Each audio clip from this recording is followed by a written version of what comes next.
In the beginning, there was darkness, and then, bang, giving birth to an endless expanding existence of time, space, and matter. Now see further than we've ever imagined, beyond the limits of our existence, in a place we call the universe. It's so close. For thousands of years, man has found comfort in its presence.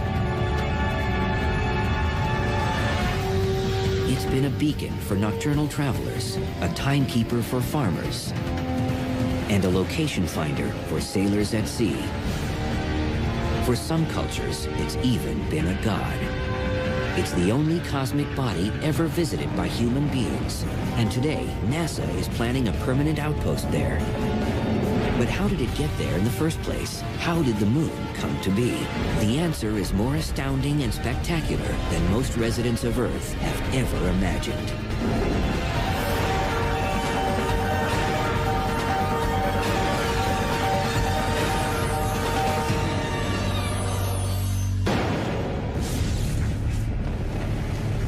At last count, over 150 moons populate our solar system.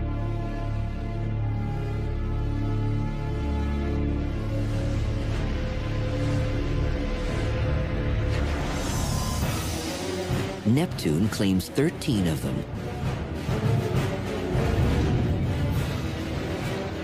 Saturn has 48.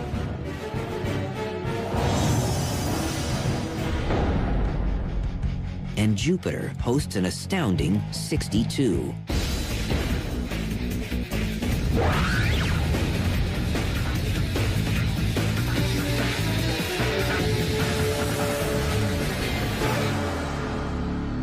Earth, on the other hand, has just one.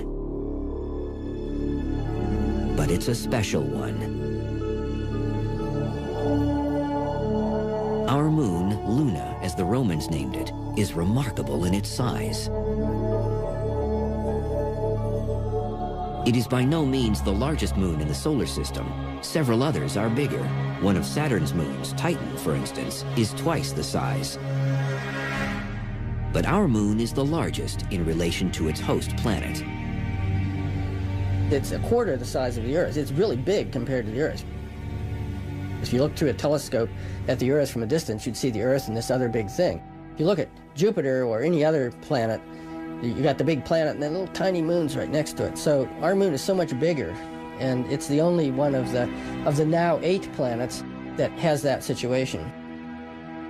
The relative sizes of the two bodies are close enough that some astronomers go so far as to refer to the Earth-Moon system as a double planet. The mean distance from the Earth to the Moon is 234,000 miles, a 3-day flight through space. Luna's diameter is roughly 1/4 the size of Earth's, measuring 2,160 miles. A single day on the Moon is the equivalent of 27.3 Earth days. This is because one side of the Moon permanently faces us. Luna is phase-locked with our planet. So the Moon must fully orbit the Earth in order to make one complete rotation on its axis. Sort of like children in a game of Ring Around the Rosie. They always face inward as they hold hands and move in a circle.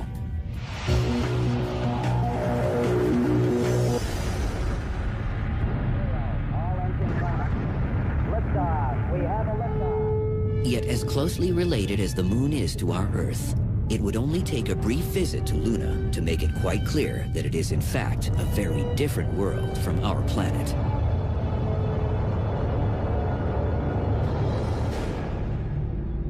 And an exceedingly dangerous place.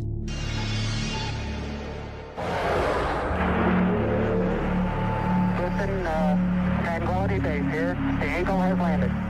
There's no air, of course, so you need your spacesuit. Indeed, the Moon has absolutely no atmosphere at all. So there is nothing to carry sound waves. If you were standing on the Moon with a friend and tried to converse, the person wouldn't be able to hear you, except by radio. I was strolling on the Moon one day in a merry, merry month of December. No atmosphere also means that there are no air molecules to scatter light from the sun. So the sky is always black.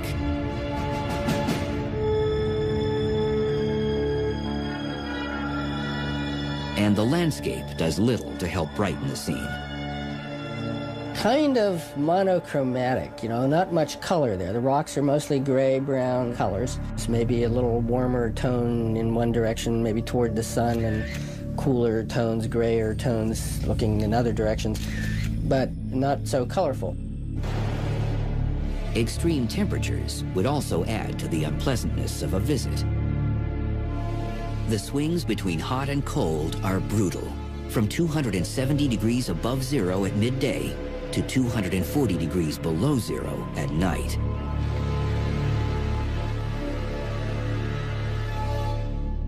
Even the moon's low gravity, just 1/6 of Earth's, could present a hazard to a tourist.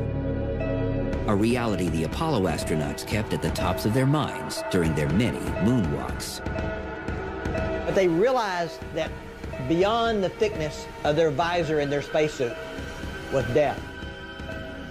Should they do something and fall into a rock and lose their footing and fall and hit an outcrop, this visor could be cracked, exposed to the lunar vacuum. We would have had a serious situation on our hands.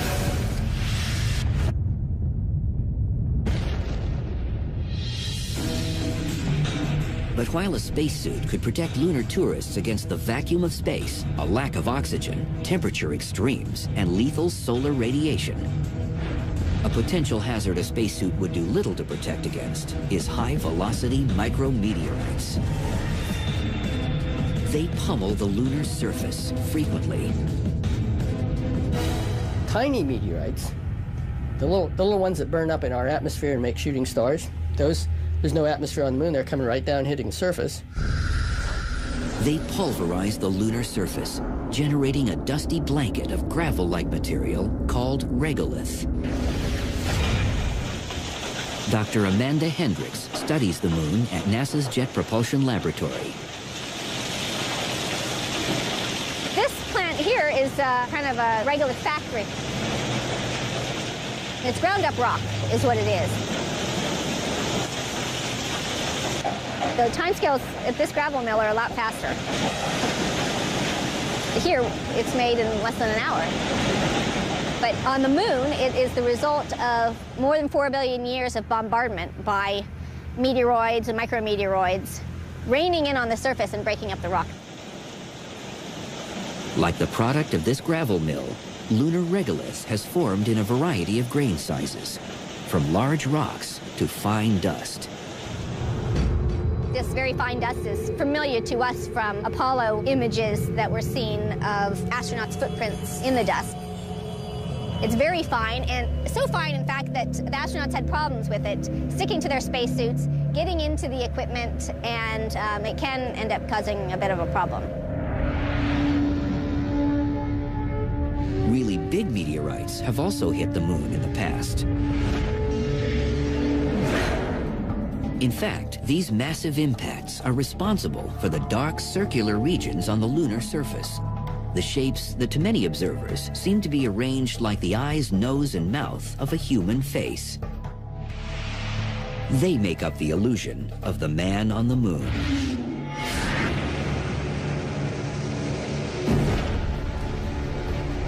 They blasted huge basins in the moon's surface. Some of them are 700 miles across.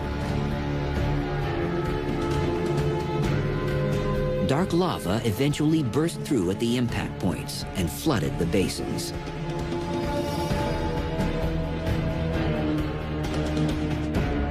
Today, we call these dark regions Maria, the Latin word for seas. This dates back to the 17th century when Renaissance-era observers looked up at the moon. They speculated that the dark areas might be oceans, and astronomers of the time gave the many dark spots, or seas, whimsical names. The seas are all named after effects that were once attributed to the moon. So you have the Sea of Storms, and the Sea of Crises, and the Sea of Tranquility, and so forth. some of the younger impact basins have had less time to erode, so their features are still relatively crisp. One in particular is called Mare Orientale, or the Eastern Sea. It's some 600 miles across, and the impact that created it was so massive and direct, the result looks very much like the bullseye on a target. This Orientale scar is kind of like a bullet shot into glass, where you see all the sort of rings around it and fractures going out. People have often said if that had been on the side facing directly toward the Earth, we might have had a whole different mythology about the moon, because it would have looked like a big eye staring at us.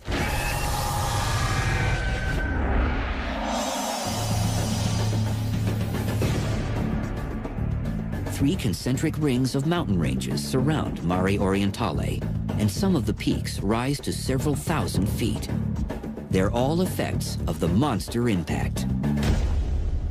When we see mountain ranges on the Earth, they're mostly caused first by the continents moving around, crashing into each other very slowly, buckling up, and creating mountain ranges, which then erode into all the spectacular shapes that we see, the Matterhorn and so forth, from water erosion. On the moon, there are no continental plate tectonics. The surface is static. Yet you still have mountains on the moon. And the reason is that those big impact basins, that's a big explosion, excavates a pit, throws material up on the outside. So you have these rings of mountains, arcs of mountains that surround the impact sites. But they're impact features. Again, they're caused by the external forces, not the internal forces. Another notable impact crater, much smaller than Mare Orientale, but every bit as spectacular, is Tycho. Named after a prominent 17th century Danish astronomer, this impact feature is located in the southwestern quadrant of the moon's near side. It's in the bright area. You can almost see it with your naked eye. And when that explosion happened, as with many other craters, it shot out jets of bright, powdery dust. So there are these rays that go out from it. It's very striking. The rays of dusty, ejected material extend some 900 miles from the Tycho impact site. A mountain of debris also rises from the center of the crater. This is a result of recoil from the asteroid strike. Some of the highly compressed material at the center of the impact site springs outward once the impacting body either ricochets or disintegrates. But long before any of the moon's specific features could be discerned through sophisticated telescopes and space travel, careful observation of lunar behavior and appearance was still vitally important to Earth dwellers.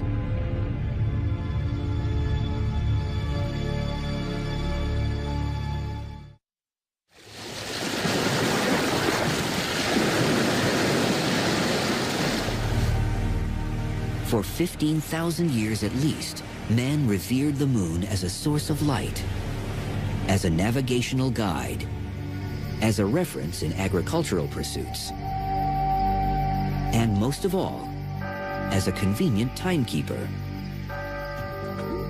In the days before our modern systems, timekeeping was no simple task. Early timekeepers had two choices. They could monitor the sun or the moon.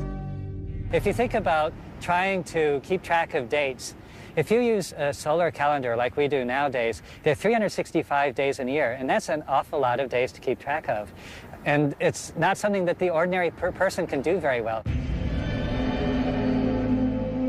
Compare that with a lunar calendar. Everybody can tell when the full moon is, when the new moon is. You don't see the moon at new moon. You see it, it's big and round at full moon, so it's easy to tell.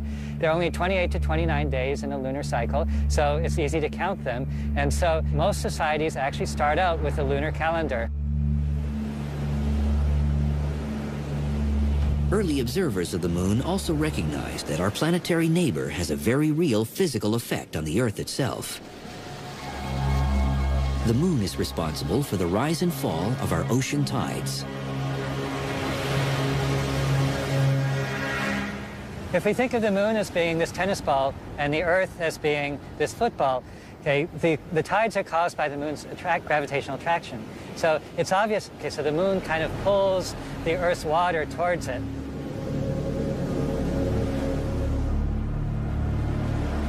And so this creates a slight bulge in the direction of the moon.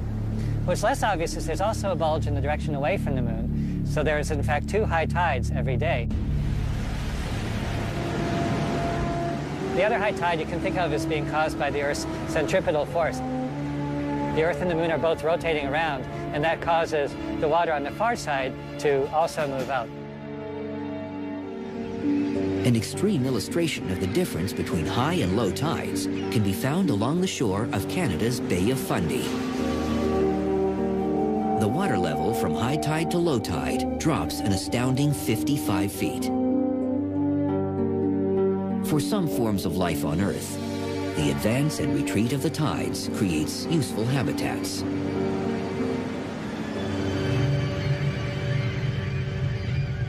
But another of the moon's gravitational effects on our planet is directly responsible for nothing less than the continued survival of terrestrial life itself. The moon stabilizes Earth's climate. The gravitational effect of the moon keeps the degree of tilt in the Earth's rotational axis constant. This tilt is what maintains the repeatable cycle of seasons as the Earth orbits the sun.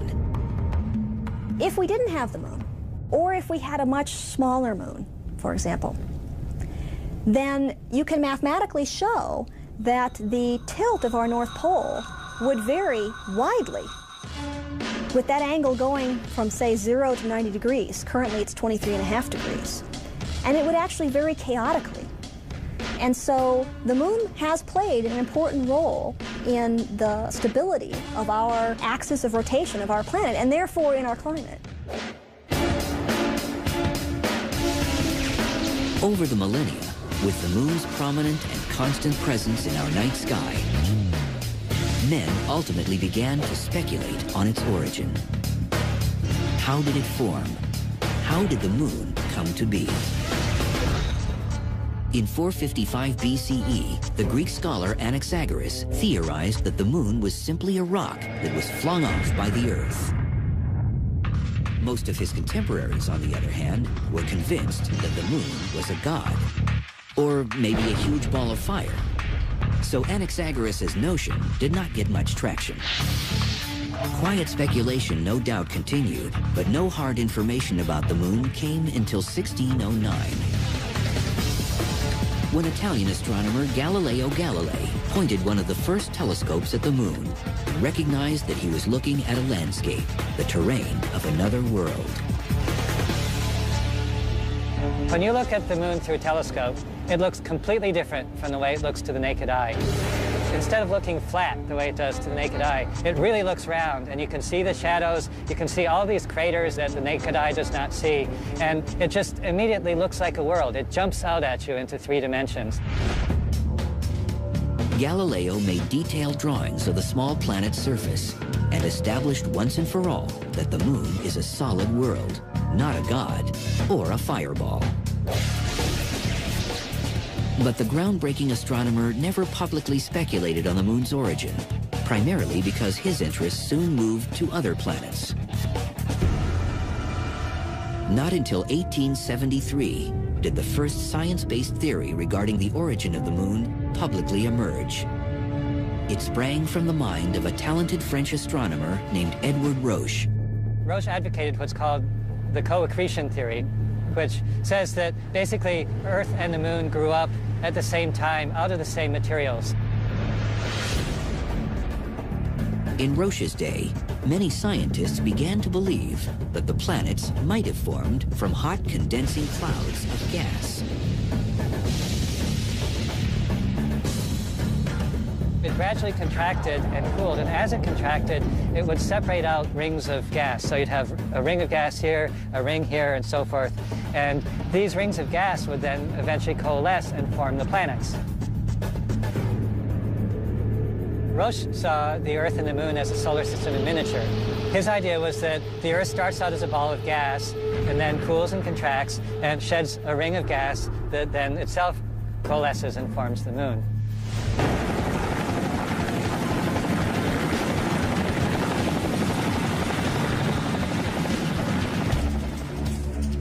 But there are problems with this theory. For one, our moon has a much lower iron content than the Earth. If the two bodies formed from the same materials, their basic composition should be the same, but they are not. This and other inconsistencies soon led fellow astronomers to quest for new ideas to explain the existence of the moon.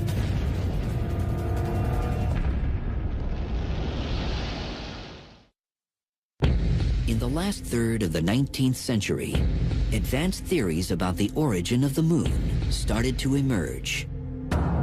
In 1873, French scientist Edward Roche proposed that the moon simply formed alongside the Earth out of essentially the same nebular cloud of particles and gases. But this idea had a fundamental weakness. The moon has a much lower iron content than the Earth. It's much less dense. The big thing to remember about the moon and its composition is that it doesn't have any iron core like the Earth does. So you look at the Earth, and there's a very large central area, something like half the inside of the Earth is iron, nickel iron. And that's metal that drained down to the center of the Earth when the Earth was hot, when it formed at the beginning. The moon is more like just plain rock. Scientists initially deduced the mass of the moon through observation and mathematical calculations. If the moon had formed from the same stuff that made the Earth, the iron content should be similar. It was a hole in the theory Edward Roche couldn't explain. But another idea soon followed on the heels of the co-accretion hypothesis.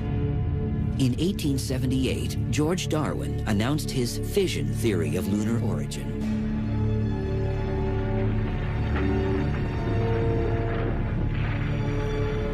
This idea received some attention in part because Darwin had a celebrated father. Charles Darwin, author of Origin of Species. In time, though, George Darwin stepped out of his father's shadow and became known as England's leading expert on tides. And through extensive analysis of the tide-moon relationship, George Darwin came to the realization that the moon is gradually moving farther and farther away from the Earth. It wasn't proved until 95 years later when astronauts landed on the moon. They put little mirrors on the moon. And you can shine a laser at the moon, and the laser will bounce off the mirror, come back, and you can actually measure the exact distance between the Earth and the moon. And the rate at which the distance is increasing is 3.8 centimeters per year. 3.8 centimeters is about 1.5 inches. If you made a movie, extreme time-lapse, you would see the moon moving away from Earth gradually. That's what we see nowadays.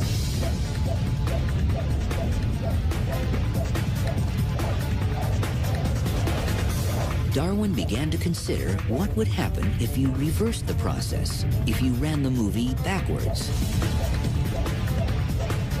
As we move backwards in time and the moon moves closer, both the moon's orbit and the rotation of the Earth get faster and faster. And so, well, what happens is that eventually the moon must coalesce with the Earth. It must hit the Earth. The logical conclusion for Darwin was that a portion of the molten, rapidly spinning Earth must have separated from the main mass and spun off to become our moon.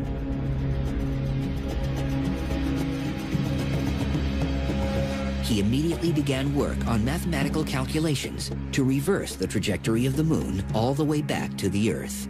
Frustratingly, he reaches a point where it gets almost to Earth, and then he couldn't work it out any farther. The mathematics doesn't let you go any farther. What you get to is a point where the moon is whipping around the Earth at a rate of 5 revolutions a day, or 6 revolutions a day. So it's just zooming around the Earth, okay? And it's about 5,000 miles away from the Earth. Still, the mathematics did not allow Darwin to bring the two cosmic bodies into contact. The fission theory was debated for decades, but scientists eventually concluded that the relative movements of the Earth and Moon could not have resulted from it. The Earth would have been spinning too fast to account for its present rotation rate. The quest for an explanation of lunar creation continued, and a new theory would soon originate with an American. In 1909, Thomas Jefferson Jackson C. was a U.S. naval captain based at Mare Island near San Francisco. His official job was to keep the standard time for the U.S. West Coast. But C. was also a gifted scientist. As a young man, he had trained as an astronomer. He was one of the first Americans to actually get a doctorate in astronomy. He went to Germany and got a PhD in astronomy, which was, almost unheard of back then. The U.S. was still scientifically total backwater in the 1800s. C's duty station, Mare Island, had an observatory, and the captain's job allowed him plenty of time to theorize. He had spent time analyzing both the co-accretion and the fission hypotheses regarding the origin of the moon, and he wasn't convinced. Gradually, Thomas C. developed a completely different idea. It came to be called the capture theory. Essentially, C theorized that the moon had actually formed in a different part of the solar system from the Earth, that it orbited the sun, just like the other planets, but that at some point it had moved too close to Earth and was captured by Earth's gravity. His idea was that there's something that he called the resisting medium in outer space, which we know is not there now. C never adequately explained what this resisting medium was supposed to be, possibly tiny particles of matter. Regardless, he was sure it no longer existed. His idea is that for the Earth to capture the moon would have to come in from far away, and then it would hit this resisting medium and slow down, and then gradually get captured into an orbit. Maybe not at once, might take a little while, but gradually it'd be captured into Earth's orbit. It's a little bit like a bungee jumper jumping off a bridge. They'd go down, come back up, not quite as far, go down, come back up.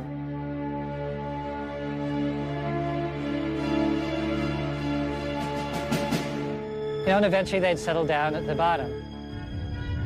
Thomas C.'s capture theory would certainly explain the difference in iron content between the Earth and the moon.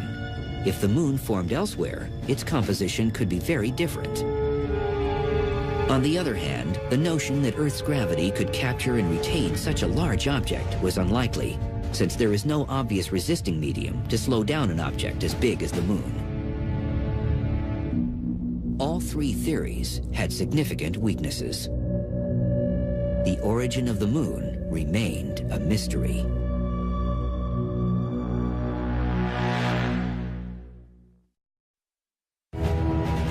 On July 20th, 1969, U.S. astronauts set foot on the lunar surface for the first time.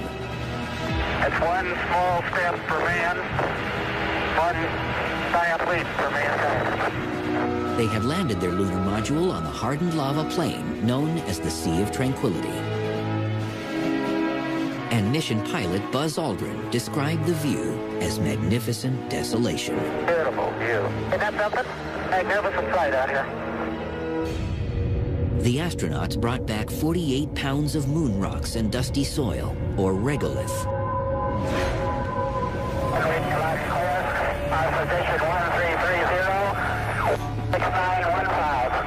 Geologists at Johnson Space Center in Houston eagerly awaited their arrival.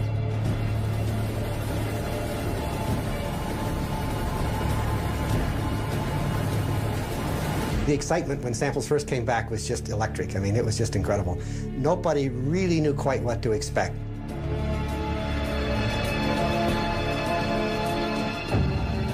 And we realized right away that we had basaltic rocks, like one might see in Hawaii. In fact, very similar to rocks one would see in Hawaii. The NASA geologists were intrigued to find not only basalts, but rocks of another sort. Rocks called breccias. Breccias formed during asteroid impacts. So if you can imagine a large impact body hitting the moon, it's going to be very chaotic. It's going to throw up debris. Debris is going to come flying out of this, what winds up to be a crater after it's over, and you can see the many craters on the moon. This debris gets all jumbled up and lands on the ground around the crater.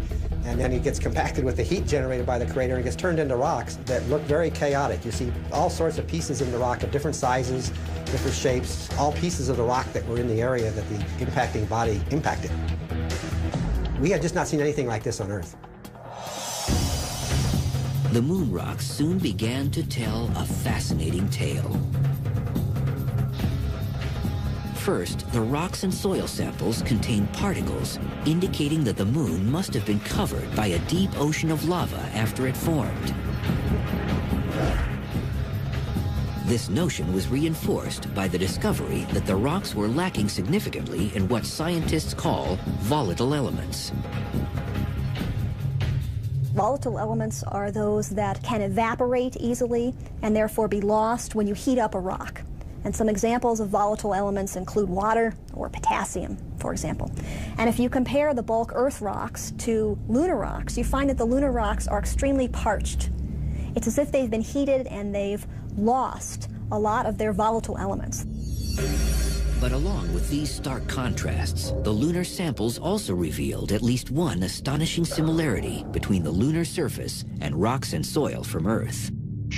The isotopes of individual elements, like oxygen in particular, you have different forms of oxygen. The moon had exactly the same ratios of different forms as the Earth did. But all the other rocks we knew from elsewhere in the solar system, which are meteorites that fall out of space, all have different oxygen isotope ratios, which tells you that the moon material and the Earth material are very, very similar.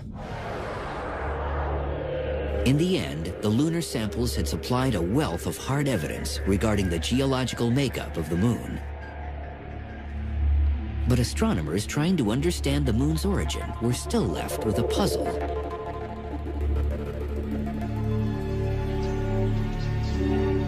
For William Hartman of the Planetary Science Institute in Tucson, Arizona, the information gleaned from the moon rocks supported some ideas he'd been working on for nearly a decade. Now a distinguished astronomer and painter of space images, in the early 60s, Hartman was a graduate student at the University of Arizona, taking part in a project to map impact craters on the moon. From the enormous basins, or seas, to the smallest visible dimples. We realized during this mapping in the 60s that the big basins are actually impact features. Very large asteroids hit the moon and made these huge explosions. Some of those are 600 miles across. How big an object does it take to do that? Something like 100 miles across. So we had large objects running around in the inner solar system as the Earth was forming, and they were crashing into planets. For Hartman, the notion that 100-mile-wide asteroids once impacted planets begged a couple of questions. Could planet-sized objects have ever collided?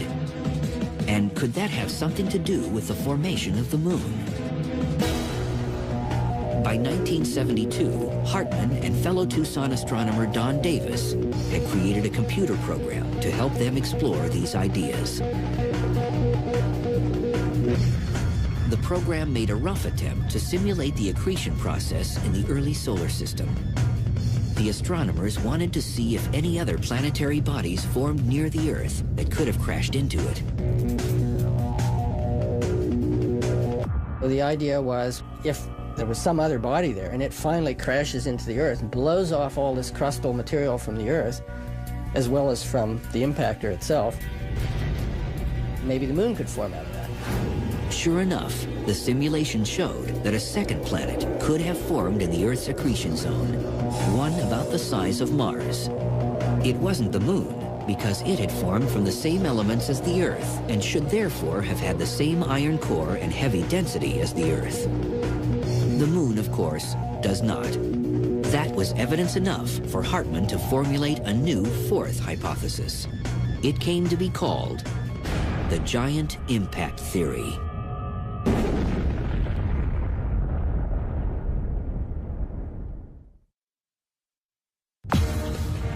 In 1974, a new hypothesis explaining the origin of Earth's moon debuted on the world's scientific stage. Its proponents dubbed it the giant impact theory.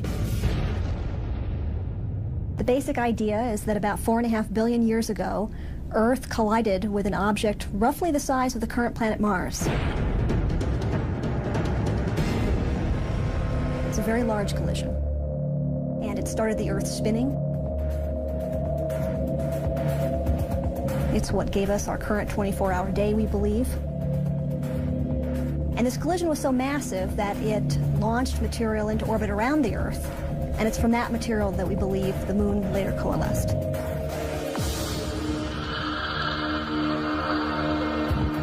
Dr. Robin Canup and others at the Southwest Research Institute in Boulder have constructed a computer model to study the details of the giant impact scenario. It divides up the Earth and this colliding rogue protoplanet into many different particles, and then the evolution of each particle is tracked through the course of the impact. The simulation depicts the impact from a bird's eye view, from the top down. The Earth was probably partly molten even before this impact. So initially, the impactor came in from this direction. It hit the Earth with an off-center collision.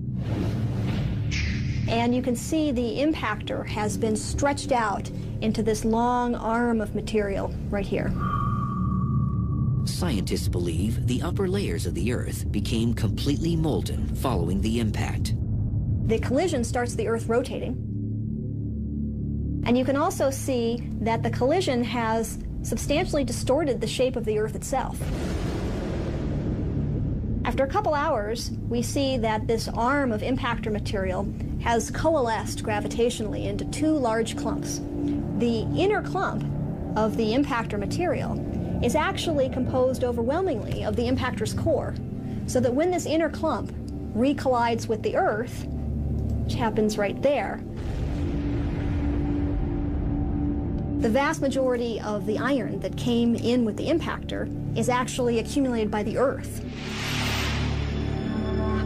While this outer clump comes in and makes a close pass by the Earth and is gravity into a long arm of material, which then breaks up to form this disk. The material is thought to have coalesced to form the moon in less than a year following the massive impact.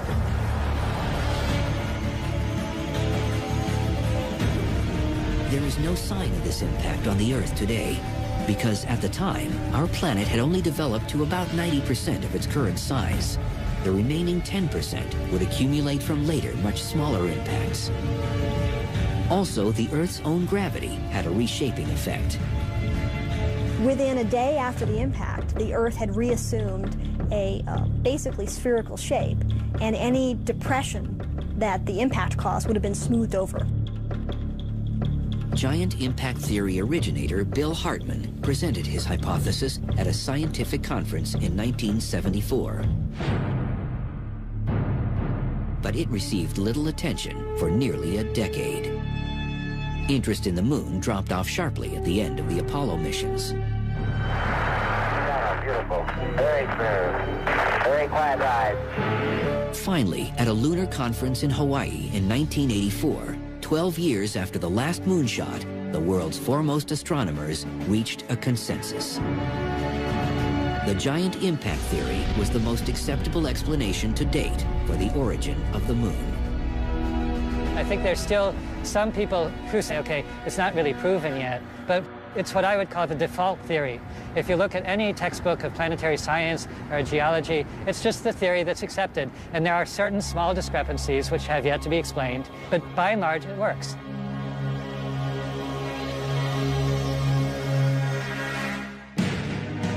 Even with an agreed-upon theory of how our moon came to be, scientists have not finished studying our closest cosmic neighbor by any means.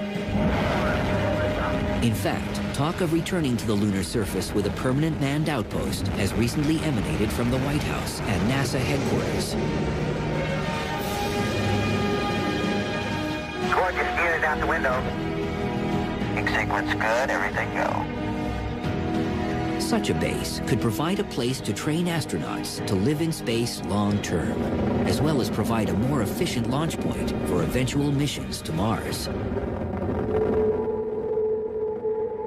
But such lofty scientific goals are far from the minds of average residents of Earth, who occasionally peer up at the glowing, mesmerizing lunar disk in the night sky. For us, talk of lava oceans, regolith-forming micrometeorites, and giant impacts will never diminish the fascination and romance of our mysterious neighbor world, the Moon.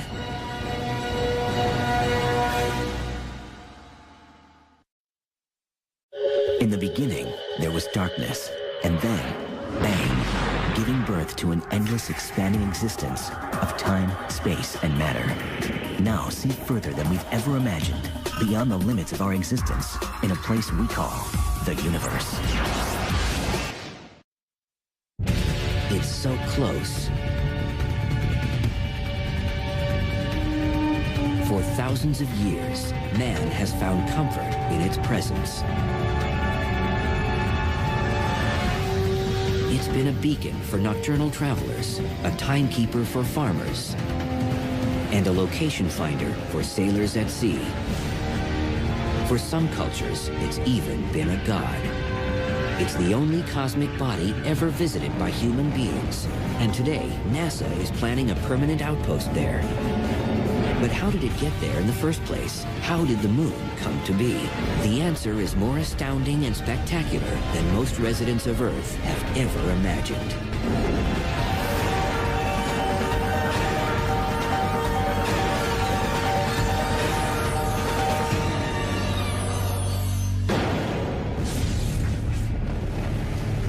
At last count, over 150 moons populate our solar system.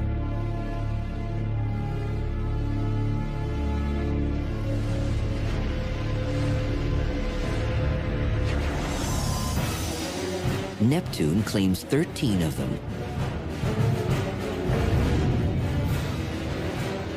Saturn has 48.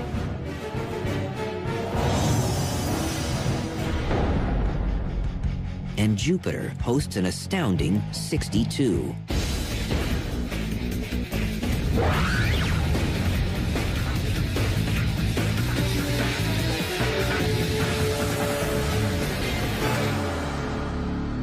Earth, on the other hand, has just one.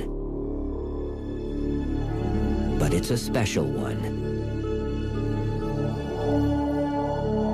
Our moon, Luna, as the Romans named it, is remarkable in its size. It is by no means the largest moon in the solar system. Several others are bigger. One of Saturn's moons, Titan, for instance, is twice the size.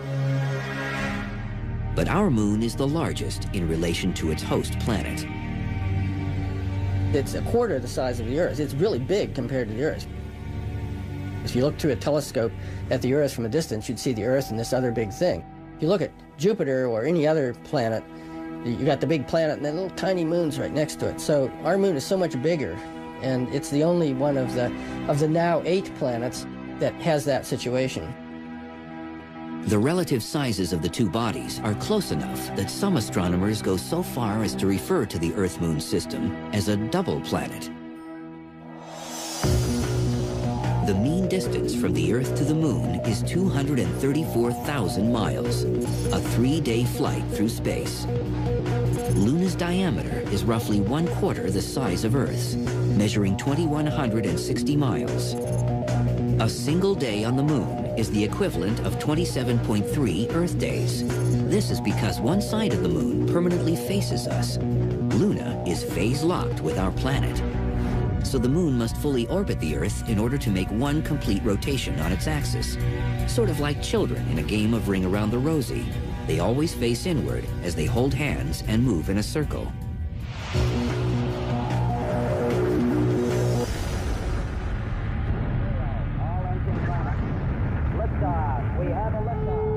Yet as closely related as the Moon is to our Earth, it would only take a brief visit to Luna to make it quite clear that it is in fact a very different world from our planet.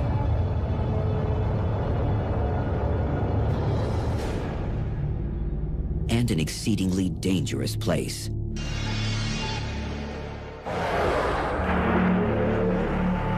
Listen, Tranquility Base here. The Eagle has landed. There's no air, of course, so you need your spacesuit.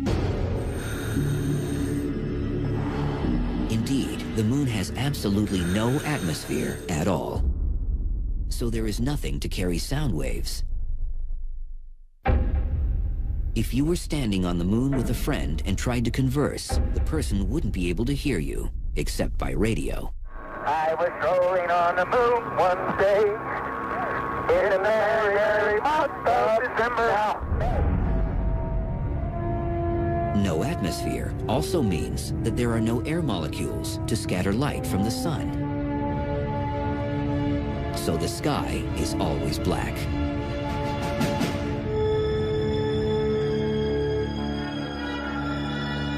And the landscape does little to help brighten the scene. Kind of monochromatic, you know, not much color there. The rocks are mostly gray-brown colors. It's maybe a little warmer tone in one direction, maybe toward the sun, and cooler tones, grayer tones looking in other directions, but not so colorful. Extreme temperatures would also add to the unpleasantness of a visit. The swings between hot and cold are brutal, from 270 degrees above zero at midday to 240 degrees below zero at night.